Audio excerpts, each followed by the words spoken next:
Good morning, good afternoon, good evening, and good night, and welcome to another episode from me, Avomance, in my Seed Tours and Reviews series. Last time we were on Java with episode 32 by Miles, and the pig watched it, it loved it, it hit the like button. I hope you did too. We've got another seed for you now.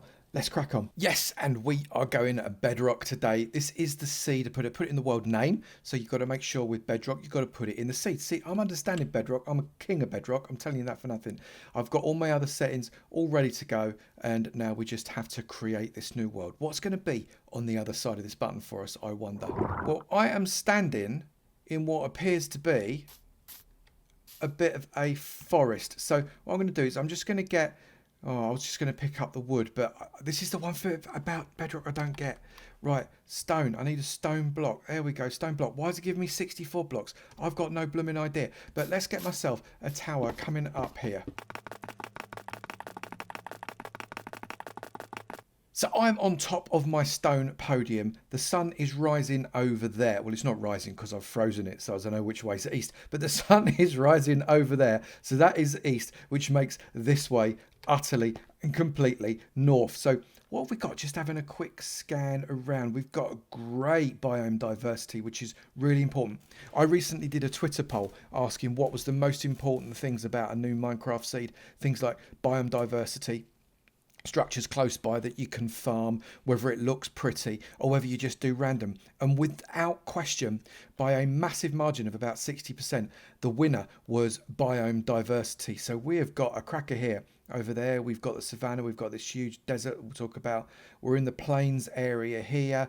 We've got a little bit more kind of raised up savannah there, lots of ocean on that side, forest in that direction, what looks like mountains over there. We've got roof forest there. We've got village. This is a cracker from a biome diversity perspective, but we are travelling out in the northerly direction. So coming out north, we're passing over a really small savannah area there. It kind of creeps up and around that way, but it's not that wide. So if you like savannah living and you don't want to build too big, but you want to fill up that entire biome, then you've got some great opportunity there. But we're crossing over into a swamp. Now, I do love a good swamp. Can't see a witch hut, which is always a shame, but swamps are awesome and they're always good to have. But we do have a village coming up fairly soon. Oh, is that a funny looking hole coming in the side? What's that then? Is that just a cave or is that something more interesting? That's the cave. If you come and investigate the cave over there, that might be interesting. So what we got? We've got a village, fairly tiddly village, to be honest with you. I don't see a blacksmith's, and that is because there isn't one. But you know, the villager relocation scheme is active in this particular village, so you could definitely get cracking with moving some of those villagers over there if you wanted them by your spawn area. That's an interesting looking rock formation. It looks a little bit like a dog or a crocodile that's laying down with its mouth open. Yeah, I know, I've got an imagination. What can I tell you? Big old plains area here. This is nice, actually. This plains area, very close to spawn, not too far away. We've got one village there, and a village here, spanning this plains with the swamp close by, mountains close by.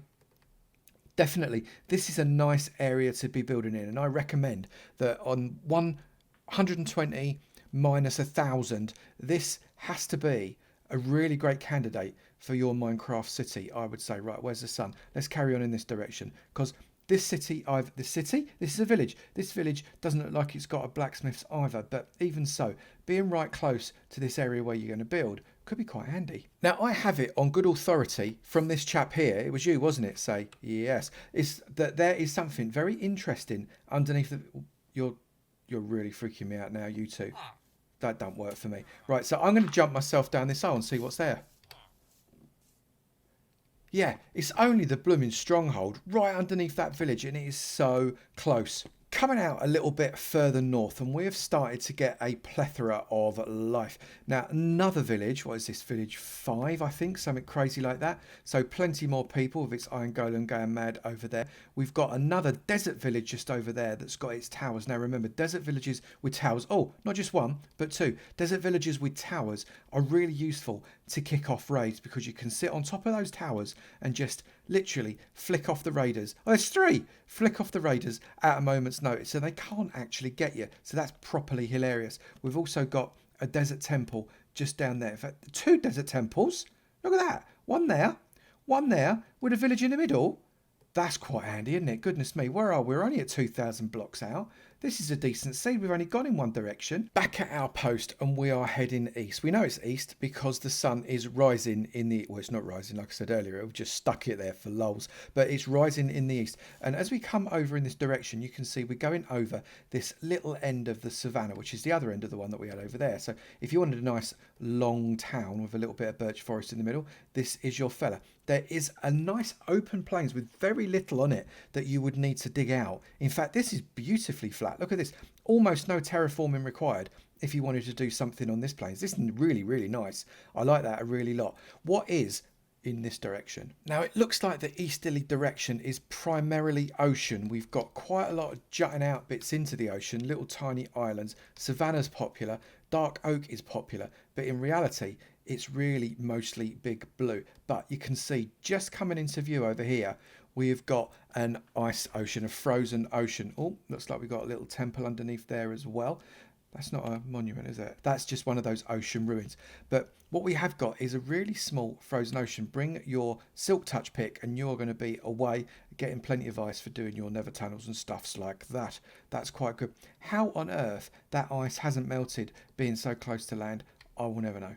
Just on the other side of those ice, look, you see the ice is just there. We've got a swamp on the left-hand side. I'm just going to investigate the swamp. Ignore what's on the right-hand side of the screen. You've not seen it. Look, we've got a village there. Look, focus on the village. Focus on the village, because we've got a swamp. I just wanted to check out, see whether or not this swamp had a witch hut. I can't see one. Oh, I can see one. It's right there. Ignore what's on the right of the screen. It doesn't exist. Put your back to it, Avomance. Put your back to it. We've got a witch hut at 2,300-ish. And oh my goodness, there's a... Right, I don't know which way to not show you now. Right, so here we go. I'm just going to crack on. We've got a little bit more ice, but we've got mushroom islands here. So if you want to come and get all of your mushrooms and come and milk them to within an inch of their lives for their stew, you go for your life. It's only a little tiddler, isn't it? Look at that. It's tiny, but it's good enough, definitely. But I want to go back over here. So just coming past yet another village. This place is so overpopulated, it is frightening. I reckon you need to come and cull some of these villages. There's too many of them. We have got a cracking looking jungle. This is just a little bit of a jungle island here. So you could do something, you could almost do like a tree house city on this little area here. But the jungle continues on around in this direction too, and then sweeps around this bay. Now just take a look at this. This bay surrounded by jungle with that nice blue and plenty of sand. That is a really nice place to start thinking about something you might want to build. I like that a really, really lot. So it's time to head out south, and you can see we've got a desert temple. Literally, look, there's the pole just there. There's the desert temple. You spawn in, you can go straight there. Oh, look, there's a little tiny icy doodad there as well. That's quite interesting. But coming past in this direction, I don't want to peek too early on the west. We've got what looks like a very small savannah, but then it goes up into the hill, so we've got even more savannah. And we've got a savannah village here as well, with some rather garishly looking yellow walls. Look at those. Don't know what I feel about savannah villages. I do quite like their outfits. They look, I don't know, a little bit Roman with the fact that they've got those dark things around their heads. But they're so difficult to defend if you deliberately or accidentally kick off a raid in them. That one's not too bad, actually, because you could possibly do it a little bit easier. It's not so split, but they are a little bit harder. Anyway, I want to continue on in the south, because if we continue off south, you can see we've got this really nice winding river that joins that savannah and that desert there to this desert here as well. Looks like another desert village coming up on the right hand side, just in the center of my screen now. And would we classify that as a shattered savannah in front of us? It looks pretty tall to me. So perhaps let's call it a shattered savannah, because basically I can't hear any of you arguing with me, so it doesn't matter. But that's quite nice too, with a big old ocean and some more ice coming on the left-hand side of us as well. I'm beginning to think that Bedrock has a way higher incidence of villages than Java, because whenever I've done a Bedrock seed, there always seems to be loads and loads of villages. There's that village there that I've just flown over. We've got another village here. We've got another village just over here, and right next to it we've got a pillager tower. You can see the pillager tower in the distance there. I can't fly fast enough, so I have to keep talking whilst I'm flying over. Is that another village there? No, it's a blooming good ravine though. We like that ravine. That's nice. That goes right the way down. I do love the colour of the water. I may have mentioned this once or 4 times. Another village there. How many villages do you need in one world, for goodness sake? There's too many people. It's too many people, but we do have this pillager tower, as I said, right in front of us. And I spoke long enough to be able to bring the pillager tower into distance. I'm sorry, but that's just weird. Coming a little bit further south, we've got a really nice tiger forest on the right-hand side of us. And I think just coming into play, yeah, we've got a monument here. So that's -14313308-ish. So that's an ocean monument right there. And I know there are other ocean monuments probably closer than this one in other directions. And is that another ice biome over there? Goodness me. Actually, south isn't too shabby either. So we are heading out in the westerly direction, flying over what's quite possibly the smallest frozen ocean I've ever seen in my entire life. That has got to be 40 blocks long and 25 blocks wide. Is that even real? For goodness sake. But what have we got in this direction? Looks like it's Big Daddy Grandmother is going over there. But again, like the other direction, it seems to be quite ocean bound. So I'm just going to carry on in this direction and see whether or not we can't find something interesting. So what we do have right here, and I don't often see this in a bedrock seed, is a coral reef. And I think the reason I don't often see it is because you can't see through the water in quite the same way as you can in Java on bedrock. I only really saw it because of the light that's being given out by the sea pickles. But that's a coral reef right there, and it looks like a decent sized one. I mean, not massive, but decent enough for you to be able to get anything that you might require from that coral, and certainly plenty of sea pickles. Oh, and here is another ocean monument. Oh, this one's loads close to spawn. This one, just before the frozen bit, we have got, that is -1386, 165-ish, and a frozen bit next to it. But actually, that's really close by to the spawn. That's a much better ocean monument there than the other one, although obviously you could do the other one, just a little bit of a Nether tunnel and you're away. We've got yet another village sat waiting for us. This is a decent size of savannah village here, and actually I prefer this one. This is entirely on one level, which makes it far more defensible should you accidentally trip a raid, which is something I've been known to do once or 3 times. I have to say, I quite like that. If you tidy up the flying saucer island that you've got there and the kind of floating debris, you could make something really cracking out of that with a waterfall. That's really pretty. Now, I've gone onto chunk base, because chunk base means that you can view the Minecraft Bedrock map, and we've gone out about 5,500 in each direction. And you can see here the big red spot, that is where we start. And we were right exactly there. So we desert all around us, all kinds of savannah and that kind of malarkey. If we head out to the far west, you can see that is where the closest Badlands is. Pretty much straight west with a little bit of southerly, but you need to go out nearly 5,000 blocks to find it. So that's the furthest biome out, and we didn't actually find that. You got frozen biomes around here.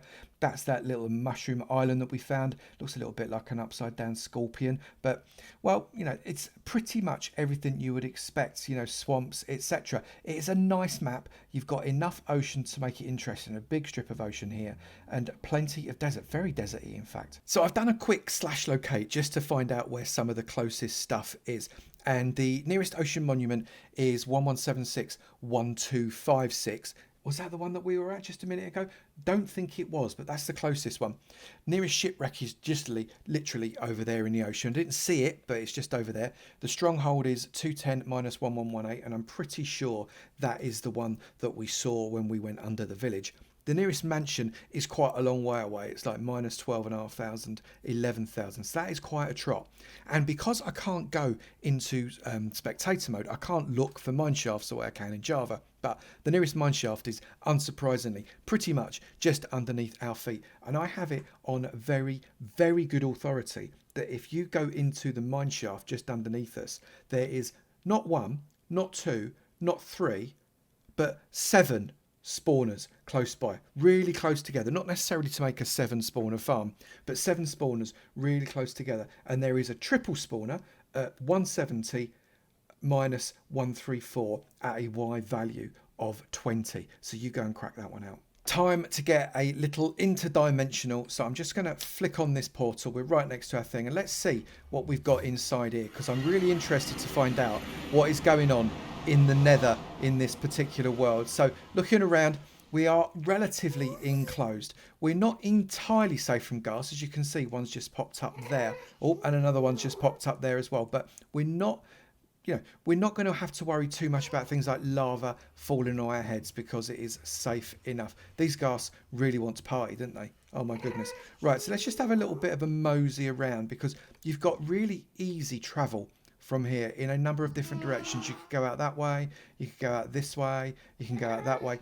Plenty of space to be able to get yourself rolling. But where is the nearest fortress? Oh my goodness, it's Gar Central around here. And the nearest fortress is really rather close actually. What's not great for Bedrock is the fact that it is over lava, because if these puppies fall into the lava they don't die, and neither do they despawn. So it can cause you some problems when making something like a farm for wither skeletons or even blaze, because they don't come out quite so hard. But we've got two blaze spawners relatively close together there, and I do wonder whether or not you could create a blaze farm here that would give, possibly just about make a blaze farm that has both of those spawners active. But what is going on with my fungus? You know I do like my fungus. Where is it? Is it in here? I need to know. I need to know where my fungus is. I'm not sure it is, but we're going to find it. And after a little bit of exploration, this is a big fortress. You need to come down 2 flights of stairs in a straight line.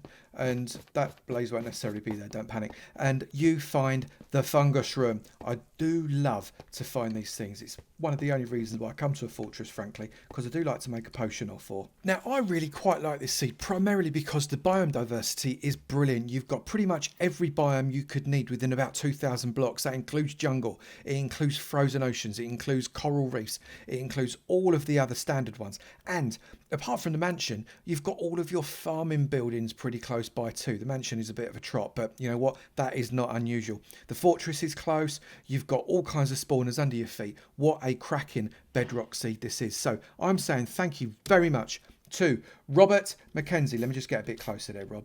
Hang on, there we go. Now everybody can see who you are. Robert Mackenzie. Rob, thank you very much for sending me this seed. It is great to be able to share it with everybody, and I really hope that a number of you Bedrock players out there get a lot of joy from it. If you have got a seed that you think is absolutely brilliant and you want to share it with everybody, it doesn't matter if it's Java, doesn't matter if it's Bedrock, send it to me at avomanceminecraft@gmail.com. That is avomanceminecraft@gmail.com.